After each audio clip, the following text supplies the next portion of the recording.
Good morning friends, मैं कृष्ण कुमार आपका के स्टडी पॉइंट में आपका स्वागत करता हूं। आज का टॉपिक है यूनिट वेक्टर। सबसे पहले हम यूनिट वेक्टर के अंदर इसकी डेफिनेशन लिखेंगे। डेफिनेशन क्या होती है? ठीक है, a vector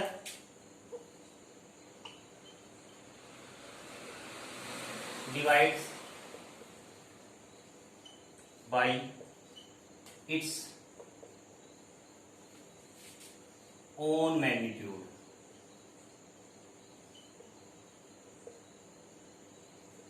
is known as unit vector।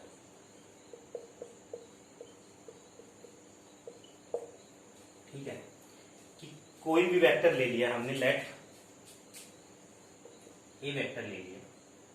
ठीक है, ये जो वेक्टर है ना, ये अपने ही मैग्नीट्यूड से डिवाइड हो जाता है, तो उस चीज को क्या बोलेंगे? यूनिट वेक्टर की डेफिनेशन कह देंगे। उस चीज को हम कहते हैं यूनिट वेक्टर। ठीक, अब इस यूनिट वेक्टर का मैग्नीट्यूड कैसे निकालेंगे? मैंने पिछली वीडियो में आपको बताया था। कोई भी वेक्टर होता है, उस चीज को अगर मोड के अंदर डाल देते हैं तो वो इसका क्या हो जाता है? मैग्नीट्यूड हो जाता है। ये हमारा क्या आ गया? मैग्नीट्यूड। ठीक है, उसके बाद हम दूसरे वे में इसको कैसे लिखेंगे? A unit vector in a given direction, a unit vector in a given direction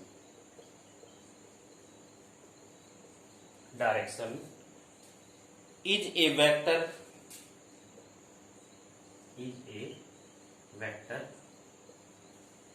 with magnitude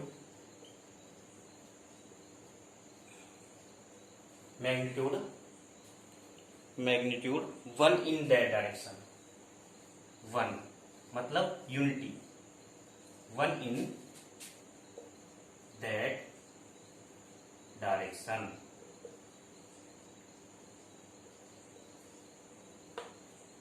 दूसरे में हम ये भी कह सकते हैं कि a unit vector in a given direction is a vector with magnitude 1। जो ये मैग्नीट्यूड है ना, वो मैंने पहले भी बताया था, यूनिट वेक्टर का मतलब होता है उस चीज का मैग्नीट्यूड 1 होना चाहिए। मैग्नीट्यूड 1 इन दैट डायरेक्शन, उसी डायरेक्शन में उस चीज वेक्टर का मैग्नीट्यूड 1 होना चाहिए, तो उस चीज को हम क्या बोलेंगे? यूनिट वेक्टर बोलेंगे। ठीक है, इसका सिंबल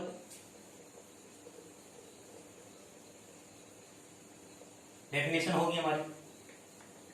उसके बाद आता है कि यूनिट वेक्टर को कैसे पहचानेंगे कि ये यूनिट वेक्टर है।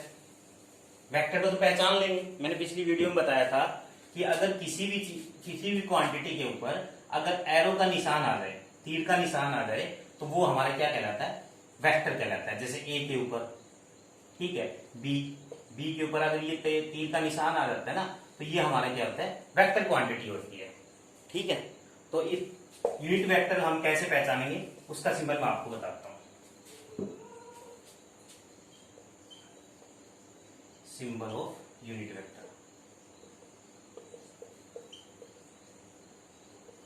यूनिट वेक्टर का सिंबल होता है कैप, ये वाली।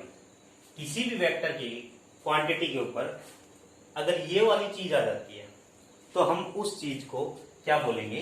कि ये वाला यूनिट वेक्टर है। ठीक है, जैसे एग्जांपल, लेट ए भी द वेक्टर है। ठीक है, इसका मैग्नीट्यूड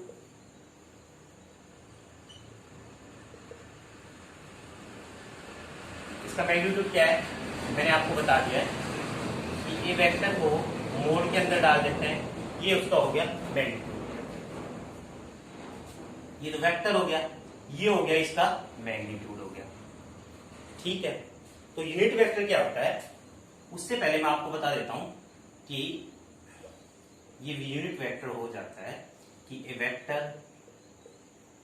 और इसके अपने ही मैग्नीट्यूड के डिवाइड हो जाता है, तो ये वाला हमारा कहलाता है एक यूनिट वेक्टर है। ठीक है, सिंबल ऑफ यूनिट वेक्टर एक कैप की तरह होता है। तो इस चीज को हम बोलेंगे, ये चीज जो हमारी होती है ना, इस चीज ये कहीं पे भी दिख जाओ, किसी भी फिजिकल क्वांटिटी के ऊपर दिख जाएगी, तो उसका मतलब ये होता है ये हमारा यूनिट वेक्टर है। ठीक, उसके बाद ए वेक्टर लिया हमने, उसका मैग्नीट्यूड निकाला हमने, मैग्नीट्यूड निकाला तो इसकी डेफिनेशन क्या आती है कि a vector divide by, a vector होता है ना वो डिवाइड बाई इट्स अब अपने ही मैग्नीट्यूड के डिवाइड हो जाता है, तो उस चीज को हम क्या बोलेंगे, यूनिट वेक्टर बोलेंगे। ठीक उसके बाद आगे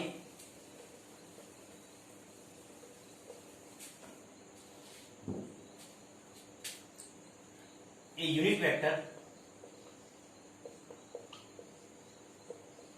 gives the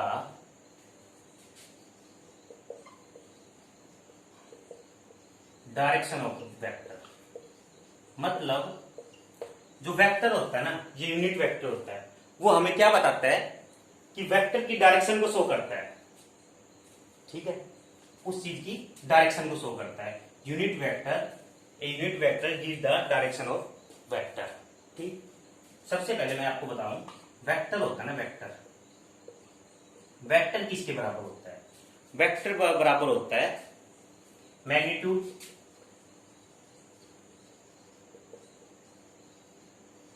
magnitude of vector into direction. ठीक है,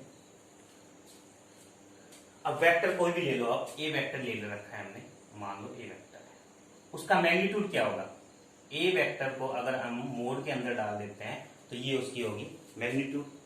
ठीक, उसके बाद डायरेक्शन, तो डायरेक्शन हमने क्या बताएगी कि यूनिट वेक्टर हमें क्या बताता है, किसी भी चीज की डायरेक्शन बताता है। तो ये हमारा क्या हो गया, फॉर्मूला हो गया वेक्टर का। अब हमें निकालना है यूनिट वेक्टर, तो हम इसको निकालेंगे तो ये वाला पार्ट हमारा क्या हो जाएगा, इसके डिवाइड हो जाएगा ना।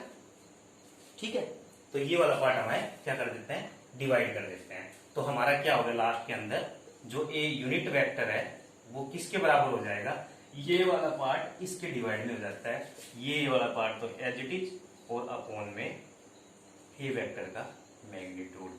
तो ये वाला जो लास्ट में आता है ना, इस टाइप के हमारा फॉर्मूला बनता है। तो ये आता है हमारा यूनिट वेक्टर का formula. This is unit vector formula.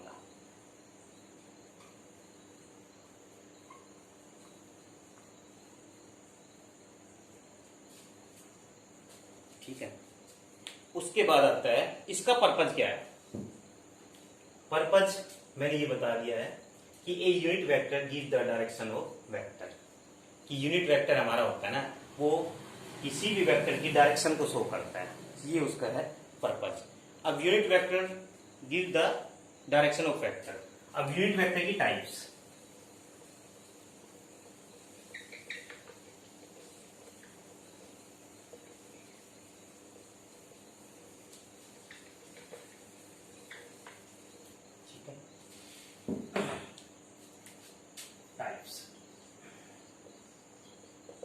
सबसे पहले तो पहला है एक प्लेन है, ये वाली प्लेन है, इन तीनों में 90-90 एंगल होता है। ये हमारा आ गया एक्स एक्सिस, ये हो गया जेड एक्सिस हो गया, ये हो गया वाई एक्सिस। ठीक है, तो मैंने यूनिट वेक्टर एक्स एक्सिस की अलोंग हमेशा आई यूनिट वेक्टर होता है, ये स्टैंडर्ड नोटेशन है। एक्स एक्सिस की हमेशा साइड में हमेशा क्या होता है, आई यूनिट वेक्टर होता है, वाई की हमेशा जे यूनिट वेक्टर होता है, और जेड की साइड में हमेशा के यूनिट होता है। जेड की साइड हमेशा क्या होता है, के यूनिट वेक्टर होता है। ठीक है, मतलब इसका क्या मतलब है कि जो एक्स एक्सिस किसी भी साइड हो तो उसका हमेशा यूनिट वेक्टर क्या रहेगा, आई। वाई एक्सिस की साइड जे यूनिट वेक्टर रहेगा, और जेड एक्सिस की साइड हमेशा के रहेगा, के यूनिट वेक्टर होगा। ठीक है, उसके बाद इसकी सेकंड टाइप हम दो प्लेन ले लेते हैं, सेकंड टाइप दो एक्सिस ले लेते हैं, सॉरी एक्स एक्सिस और ये वाई एक्सिस। ठीक है, हमें बीच में कोई पी वेक्टर, ठीक, इसका कैसे शो करेगा, इसका यूनिट वेक्टर हमेशा जो बीच वाले का यूनिट वेक्टर होता है उसको हम डिनोट करते हैं आर से। तो ये हमारा क्या होता है, आर यूनिट वेक्टर। ठीक है, मैंने एक प्लेन लेके आपको बता दिया, ठीक है, दो एक्सिस लेके आपको बता दिया। अगर बीच में हो तो ये तो क्या होता है, ऑन द प्लेन पे, जो एक्स एक्सिस, वाई एक्सिस और जेड एक्सिस। लेकिन ये वाला क्या है, एक्स एक्सिस और वाई एक्सिस के बीच में वेक्टर है, तो उसके यूनिट वेक्टर को हम किससे डिनोट करेंगे, आर से डिनोट करेंगे। ठीक है, उसके बाद हमारा थर्ड आता है, एक प्लेन होती है, ठीक, टाइप्स। थर्ड प्लेन है, ये वाली प्लेन, सॉरी ये कोई प्लेन है। तो इसका यूनिट वेक्टर कौन सा होगा, इसका यूनिट वेक्टर हमेशा अपवर्ड डायरेक्शन में रहता है, और उस चीज को हम डिनोट करते हैं किससे, एन यूनिट वेक्टर से। ये चीज इसकी यूनिट वेक्टर है। ठीक है, एक प्लेन का यूनिट वेक्टर हमारा ऐसे होता है। ठीक, अब हम कोई भी एग्जांपल लेके आपको समझाएंगे कि यूनिट वेक्टर हम कैसे निकाल सकते हैं किसी भी वेक्टर का। वेक्टर मैं ये नहीं कहता कि वेक्टर आप ए ही लो, ठीक है, उसमें बी भी आ सकता है, सी भी वेक्टर होता है, आर भी वेक्टर होता है। ठीक है, तो बी का हम कैसे निकालेंगे, बी का यूनिट वेक्टर निकालेंगे, B vector divide by its magnitude. ठीक है, वैसे ही हम सी का निकालेंगे, सी वेक्टर का यूनिट वेक्टर, सी का यूनिट वेक्टर क्या होगा, C vector divides by C का मैग्नीट्यूड। ठीक है, कि मैंने ए लेके आपको समझा है, आप वेक्टर में कुछ भी नोटेशन ले सकते हो, ए ले सकते हो, बी ले सकते हो, सी ले सकते हो, कोई भी वेक्टर आ जाएगा। तो उसका हमेशा फॉर्मूला ये रहेगा, किसी भी वेक्टर का अगर यूनिट वेक्टर निकालना है तो उसका अगर vector divide by its magnitude, वो क्या कहलाता है, यूनिट वेक्टर कहलाता है। ठीक है, उसके बाद एक एग्जांपल ले लो आप, एक फोर्स है एफ, ए यूनिट वेक्टर है एफ। ठीक है, उसके तीन कंपोनेंट है, 2i प्लस में 3j प्लस में 1k। तो हम इस चीज का यूनिट वेक्टर कैसे निकालेंगे। ठीक है, अब इसका एफ का यूनिट वेक्टर डिनोट कैसे करेंगे, एफ के ऊपर हम एफ लगा देते हैं। तो इसका मतलब क्या होगा, एफ का unit F vector divide by F का मैग्नीट्यूड। ये हो गया, क्या मतलब, एफ यूनिट वेक्टर जो होता है उसका इसका वेक्टर और इसका मैग्नीट्यूड और वेक्टर। ठीक है, अब मैंने आपको मैग्नीट्यूड निकालने का फॉर्मूला मैंने बताया था पिछली वीडियो में, जो किसी भी चीज का मैग्नीट्यूड निकालना होता है, ठीक है, तो उसका क्या फॉर्मूला होता है, a square plus b square plus में सी स्क्वायर। ये वाला होता है यूनिट वेक्टर का। हमारे पास वेक्टर तो है ही, उसके बाद मैग्नीट्यूड निकालने का फॉर्मूला हमारे पास ये है। तो सबसे पहले तो हम ये वैल्यू निकालेंगे, a square plus b square plus में सी स्क्वायर। ठीक है,